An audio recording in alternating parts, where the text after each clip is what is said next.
On the 5th of April 2012, Marco Pannella, Italian politician of the Radical Party, in the studios of the Rai, Italian public TV, during the program Un giorno da pecora, has violated the law 3/2003, which protects the health of the non-smoker. And this is not even the first time, always there, bothering and disturbing the same people. Pannella, differently from the other smokers who smoke outside, behaves himself like little spoiled children, has ostinated to smoke inside, where he knew he was bothering visibly other people and violated the law. He knew it. He was perfectly conscious about what does the law prescribes about the second-hand smoke. There was still the dust of the wall in Berlin shortly fell down, that in Italy from 1990 on the packets of cigarettes it was written smoke, arms, people around you. So Pannella knew it. From 2003, these things has been written again. Smoke, arms, heavily, you, and people around you. So Pannella knew it. He's a major-age man. He knew that he was heavily bothering other people. And only he is responsible of his behavior and nobody else. Furthermore, the moderator Sabelli already had a breathing disease. He was coughing and he was undertone, but Pannella continued to assault him with his smoking exactly in the TV studio. But what contains second-hand smoking? Everybody knows it, that there are the very famous 4,000 substances. As gases, there are 4% of carbon monoxide, then nitrogen oxide, ammonia, yes, exactly ammonia. Further, there are the SHS, polycyclic chromatic hydrocarbons, and then the nitrosamines causing cancer, the nitriles, and the volatile hydrocarbons, acetaldehyde, and acrolein, and as another gas, there is hydrogen, a molecule really healthy, ecological, but and basically the hydrogen is used to let the spatial rocket really go in the universe.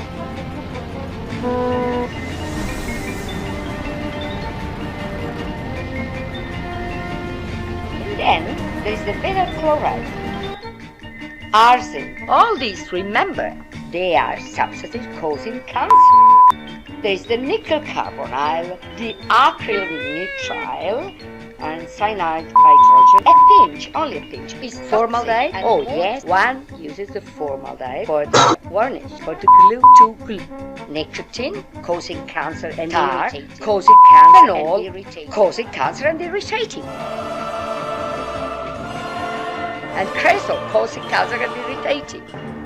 Beta-naphthalene and nitrosononicotine, benzopyrene. Everybody knows it's really causing cancer, and it causes traffic pollution. Si spegne la speranza, si accende la dipendenza. E tu respira, il tuo respira. E tu respira, il tuo respiro. Forse capirai. Shock.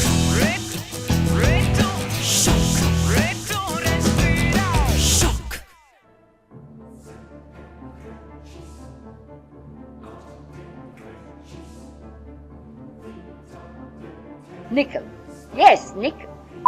Then arsenic. And then there is a little cadmium. Yes, the cadmium of the normal batteries. And then nitrogen dioxide. This is a destructive gas used as a chemical weapon in the First World War. The quantity of nitrogen dioxide of one cigarette contains, in fact, acid sufficiently to produce oils in nylon. It is so irritating, the nitrogen dioxide, that when it comes in contact with the delicate pulmonary tissue, attack the alveoli. Hydrogen cyanide was used as a chemical weapon during the First World War. It was neutralized by the ciliated cells which cover the bronchia, a crawling irritating from the bronchia. While many people shout, against the nuclear power, against the OMG biological food. Let's see what's the reason in the normal cigarette. Glue sniffing, poison, benzene, irritating, varnish, solvents, acid, and battery acid. And to end up, a pinch of, well, after the catastrophe in Japan 2011, earthquake, seaquake, and the visible nuclear catastrophe. For example, in Italy, many people in May 2011, they thought they could solve the risk of radiation with the victorious referendum against the nuclear power. But normal cigarettes contain a discrete quantity of polonium-210, radioactive and definitely causing cancer. There is polonium-210 radioactive in active smoking and in passive smoking. What the irresponsible smokers go straight to breathe to the non-smokers.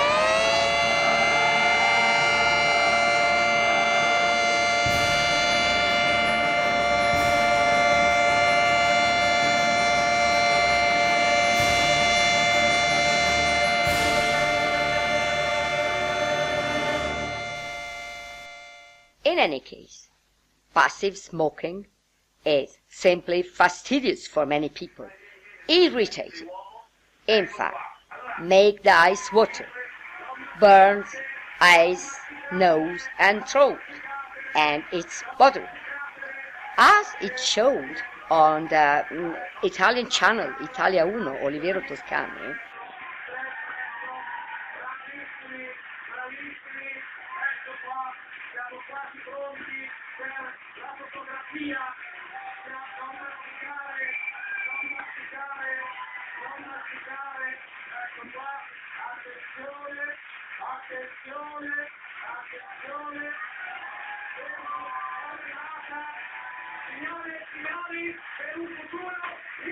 that cigarette smells and kills.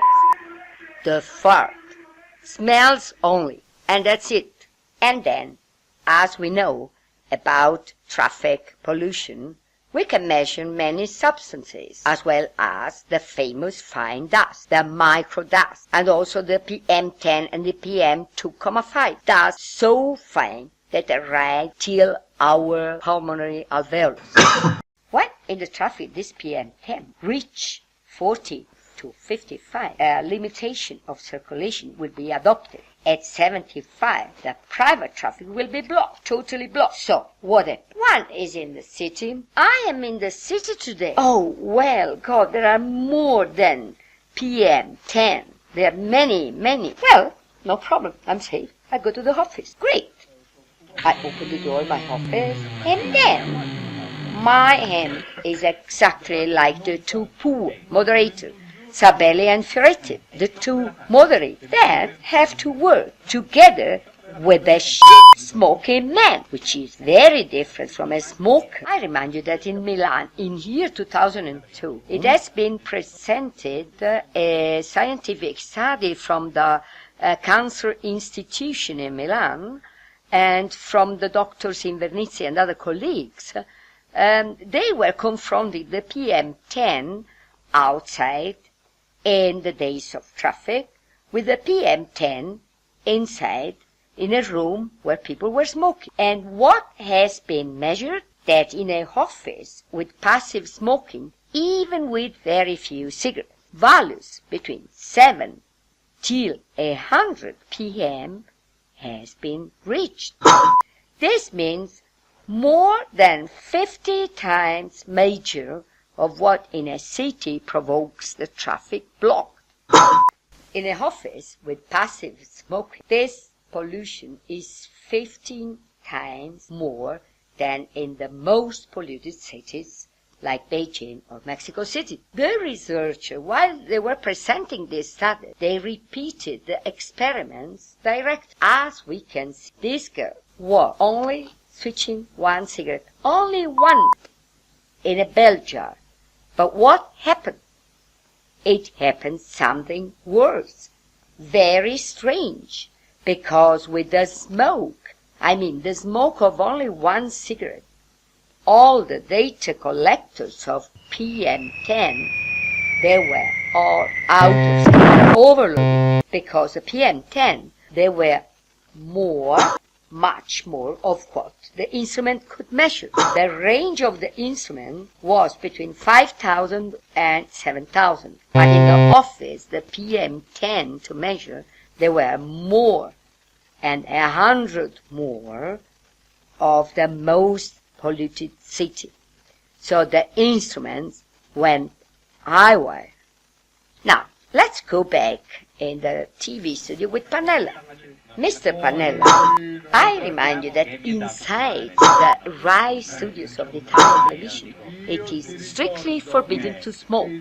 Well, I remind you that exists the habit that is for so low. Every time I came here to this studio, you always let me smoke. I'm saying to accept this for myself. I respect the habit, and so many shit. Well, now tell me one thing. Are you fed up with Pannella? Do you have any problem with Pannella? Well, one could object that the only trouble, the only burning eyes, nose and throat are not sufficient reason in order that a smoker give up smoking, walks out 5 to 10 meters beside the smoke outside. Excuse me, Mr. Pannella. Are you smoking now? Well, yes, but it's only to make an advertise. I am advertising the Toscanelli cigar and the grappa.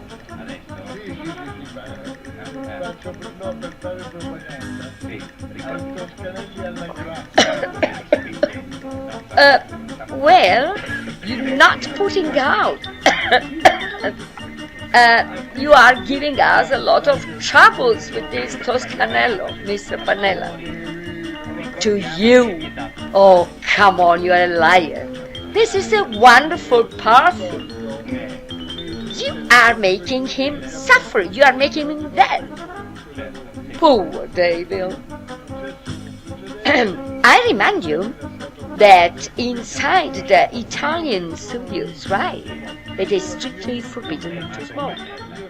To understand the addiction, we observe psychology with detachment and distance, that is to say, impartial. Now, if we look with the normal eye of a normal person, we see a boorish who bothers and talks bullshit, while if we see with the eye like a psychologist, we can see the typical universal phases of substances addiction, in which the behavior of a person is mostly determined by the level of the substances assumed in his blood.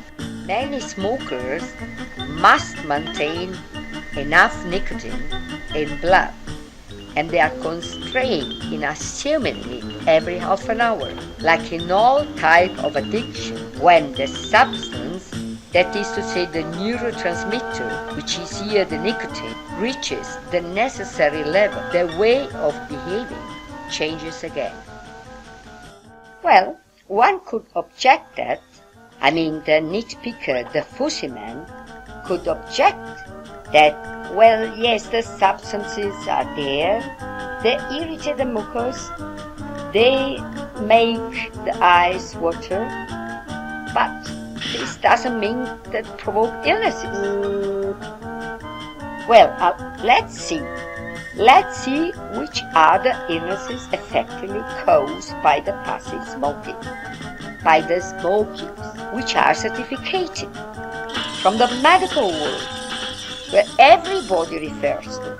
A few weeks ago, it has been published, the 4th edition of the Tobacco Atlas, an enormous work.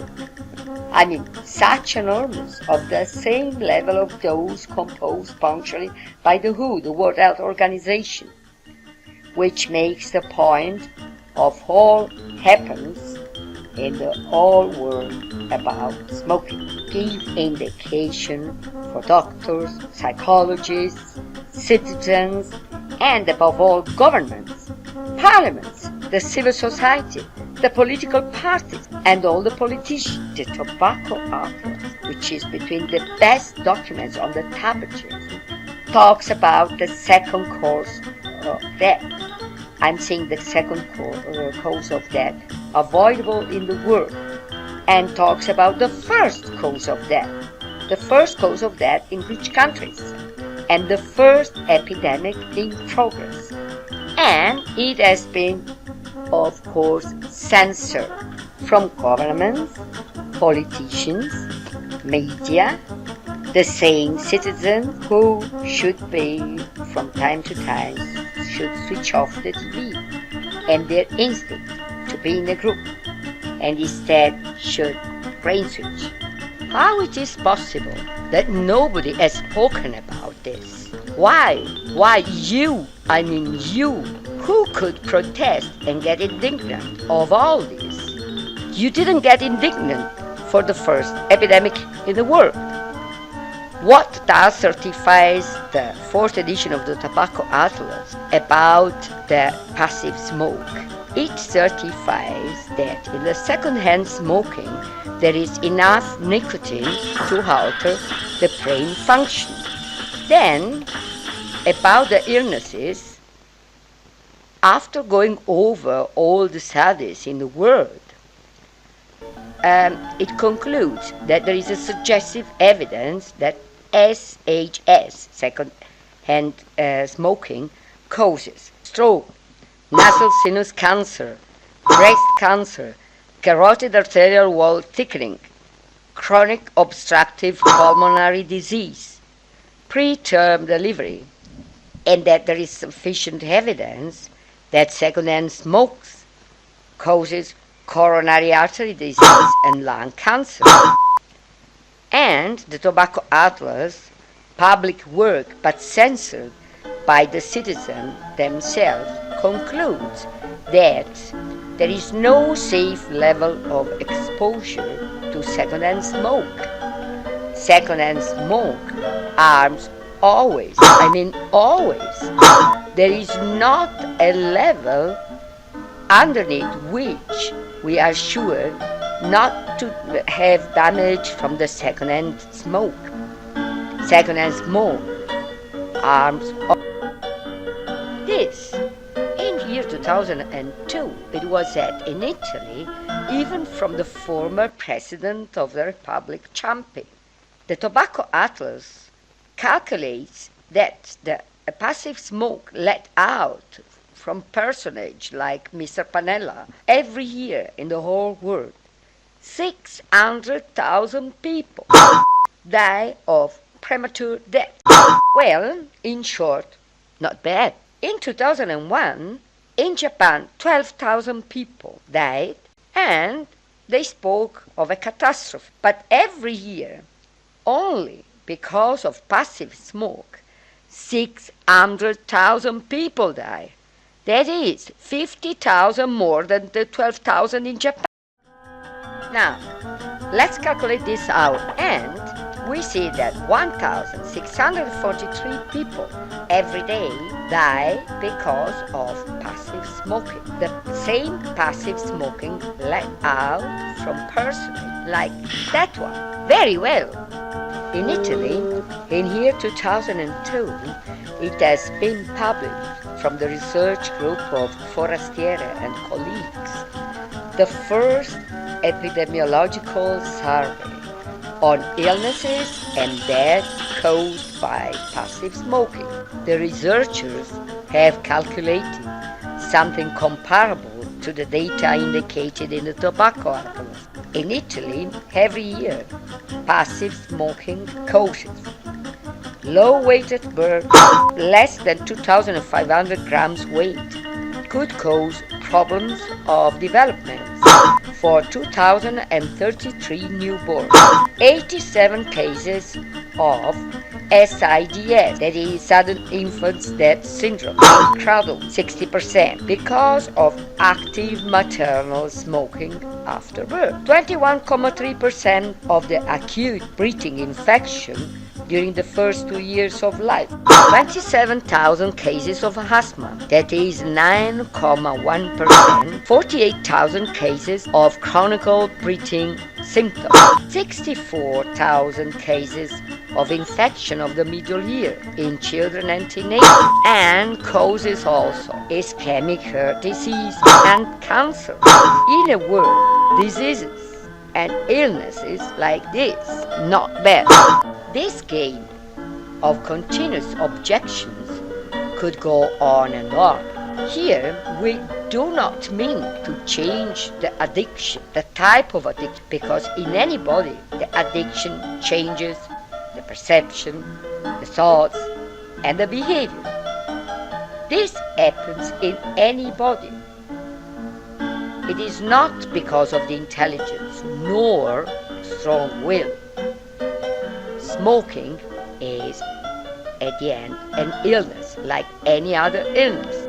Well, till here 2002, from the side of some smokers who were, according to the doctors, seriously addicted, it came out the criticism while they were assuming 40 times a day the product, the most noxious and mortal product in the world. They were building up spurious external enemies, shouting, "Yes, passive smoke causes these illnesses, but it doesn't cause cancer." It's like when someone goes into a restaurant and says, "Waiter, hello, in my soup there is a dead mouse in decay." And then the waiter answers, "Oh, yes, yeah, you can eat it." You know, to some people it emphysema, pharyngitis, asthma, bronchitis, heart attack. But it's not demonstrated that this causes cancer. This, while other people were assuming every half an hour the most noxious and mortal product in the world. And in fact, smoke, it has been defined an homeopathic suicide. The World Health Organization calculates that the cigarette is the only mean that kills if used following destruction, and kills half of its consumers. In year 2002, in any case, an agency of the World Health Organization, the IARC, International Agency for Research on Cancer, the same agency which classified all others carcinogen, has carried out a study on the passive smoke, concluding that passive smoking is a certain carcinogen for the mankind. It is a carcinogen of the group number 1. It is not probably carcinogen. It is surely, for sure, carcinogen for mankind. Alright, passive smoking causes illnesses, emphysema, asthma, bronchitis, heart attack, cancer. But has it ever killed anybody? Well, passive smoking could cause some deaths. According to the tobacco atlas, passive smoking let out from people like Mr. Panella causes all over the world every year 600,000 deaths. 1,600 people die every day because of passive smoking let out from irresponsible people like Panella. 600,000 deaths per annum. 1,600 deaths per day. Not bad. But these are only statistics. In Italy, according to the study of the already cited Forastieri, passive smoking causes 2,663 deaths per annum. That means 7-8 Italians die every day, not because of the smokers, but because of the causing smoke, the smoking. This means for behaviors like this one of Pannella that we see here. 2,663 deaths per annum. 7 to 8 Italian deaths per day. Not bad. Well, let's sum this up. In Italy, passive smoking causes 87 newborn deaths per annum because of the SIDS, sudden infant death syndrome. 545 deaths for various types, cancer, above all lung, and 2,031 deaths because of ischemic heart disease. Not bad. In total, 2,663 deaths per annum, 7 to 8 Italian deaths every day. Congratulations, Marco Pannella.